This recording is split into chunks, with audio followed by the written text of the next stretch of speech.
Hello, everybody, and welcome back to Bomber Banter. I hope you're all well and having a great week so far. Looking forward to the weekend. I thought I would bring you a little video today, a bit of an unpacking in regards to, well, one of our biggest contract conundrums that we've faced for a little while now. That is, of course, Sam Draper. He is out of contract this season and currently weighing up an offer from Brisbane or a homecoming to Adelaide. So where do we think Drapes lands, and what does either decision mean for us moving forward?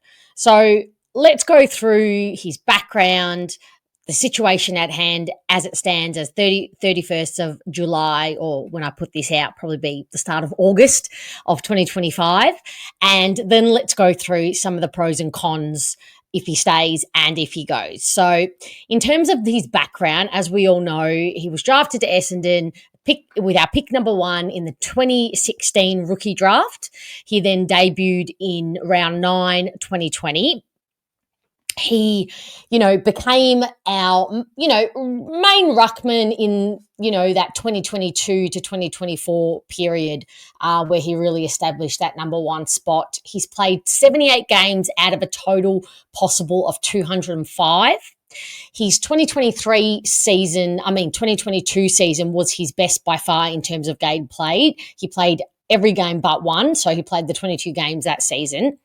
And before injury this year, he was ranked 8th in the league for contested marks, which, has not notoriously been one of Drapes' biggest strengths. I know we've all wanted him to take more marks as a ruckman, but this year he was really starting to show that he'd finally added that ability to his current list of abilities. So starting next year, he would be, if he did stay at Essendon, he would be the 12th oldest on the list. So he turns 28 in September this year. So he'd be starting 2026 as a 28-year-old. He's obviously uncontracted and is an unrestricted free agent as of the end of this year. So where does he stand in terms of what's being offered? So far, it's funny because it's a pretty clear, straight bat situation when it comes to Sam Draper. Essendon has reportedly offered him a 4-year deal with an estimate 700 to 800K per year, which is pretty much exactly what Adelaide have offered him as well. Now, the Brisbane Lions have tabled an offer that's $100,000 more than ours and obviously Adelaide's. They're clearly targeting Draper to bolster beyond, their aging rucks at the moment of McInerney and Fort, who are 31 and 32. And their next best is their next generation young ruck in Henry Smith, who's still developing in there too. So there is a little bit more of, mayo and a little bit more of candy to the Brisbane Lions offer. $100,000 to us, to the everyday person, is a lot of money, but Drapes has to decide whether he wants to leave everything behind and chase the money, because as it stands, essentially, that's what is the difference between the clubs. I still firmly believe that Essendon are in the mix. I personally believe it's that $100K difference in money and quite obviously, the chance to play and win finals and grand finals potentially at Brisbane and Adelaide too. With the Adelaide, he's got that extra little donut of going home. His family are there. Obviously, that's where he's from. The media sentiment, Carolyn Wilson this week on Agenda Setters said that she very much thinks that he's off to Brisbane. I've listened to everything in regards to Sam Draper. I've listened to all my insights, all my little spies, whispers, and I firmly think he's probably at this stage about a 60 to 70% chance to end up at Brisbane. But I do firmly believe that Essendon are still in the mix. So it really does stand at all the facts are there. Nobody seems to be budging. Nobody is going to budge. No club is going to budge on their offers. It's pretty much, it is what it is. And now he just has to weigh up all of the pros and cons and then make his decision. So that's where we stand in terms of everything that's on the table. Let's discuss the pros and cons if Draper stays at the club for 2026 until a reported 2030, which is crazy to say out loud. But anyway, so the pros. the most important to me, and maybe to some of you, would be the continuity in our ruck structure and, of course, the midfield structure as well. That existing chemistry with Nick Bryan, with our midfielders. We all know that we have an incredibly young list as it is. So having that extra piece of connectivity and synergy is something that's really high on my priority list, and I see as a huge value to us. You know, he's already gained a lot of that built a lot of chemistry with Nick Bryan through years of training, and this year they had really started to gain some momentum together as both playing in the seniors under Brad Scott's game plan. So that's a huge one for me. A big one is that he's become that cult figure for us. He's a big, imposing boy. He's that energy generator bunny. He can change a game on a whim. He's got that ability to do the spectacular, the miraculous. That trait makes him very unpredictable to opposition, which is great, and sometimes to his teammates, but take that as you will. Another pro would be retaining an elite level tapper and elite ruckman craft. Some would maybe argue if that is elite, but the amount of midfield dominance he allows us is got to do a lot with him. And you can, if you look through the numbers of after he's gone down versus before, it's quite telling that the dominance there is really due to Draper. So we'll lose the pro if he stays, is that we retain that, and our midfielders get first use of the ball more often than not. So another pro, the club stability. It avoids having to enter the draft or trade bucket for a replacement ruckman. That's a no-brainer, that one. Another pro that's really important is that it would signal a commitment to this club rebuild and also to Brad Scott. And then in turn, that has a flow-on effect to the fans. They would then, spiritually, energetically feel better knowing that a ruckman has weighed up, two elite performing clubs at the moment in Brisbane and Adelaide and chosen Essendon to stay because he firmly believes in the direction that we're going. So they're probably the main pros that I see in terms of Draper staying at Essendon. The cons now, if he stays.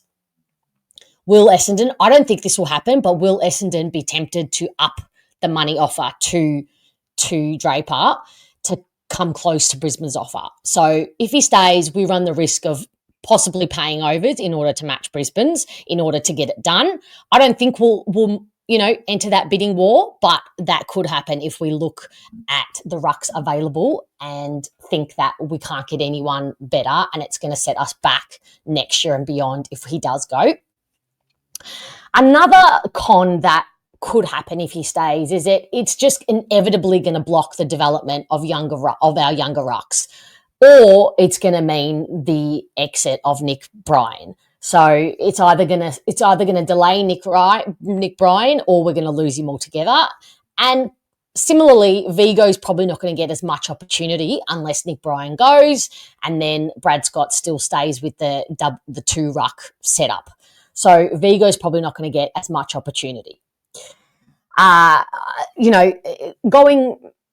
on that also financial risk in overpaying him, that also stems as well to putting those funds elsewhere. So if we use those extra bit of funds to come close to Brisbane's offer, it means that we don't have those funds to put towards midfield depth or, that bigger bodied midfield should they come available in a trade and require a higher pay packet.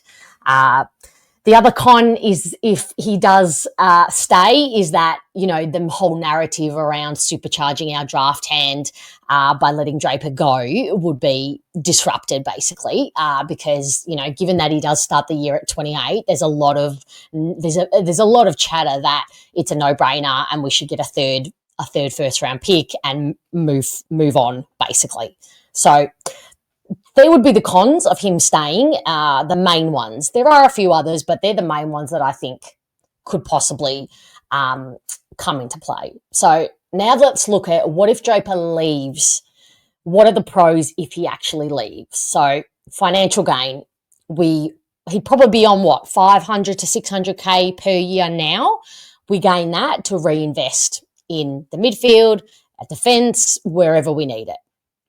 We obviously know that there is a high chance that we get a really high draft compensation pick. If Oscar Allen is worth a high compensation pick because the Brisbane Lions are going to be paying him a lot, then Draper is too, because they're around the 800 to 900K paying him that much, and also for 4 years. So we'll get a really good high draft pick to add, and that gives us just an exceptional draft hand for the 2026 draft.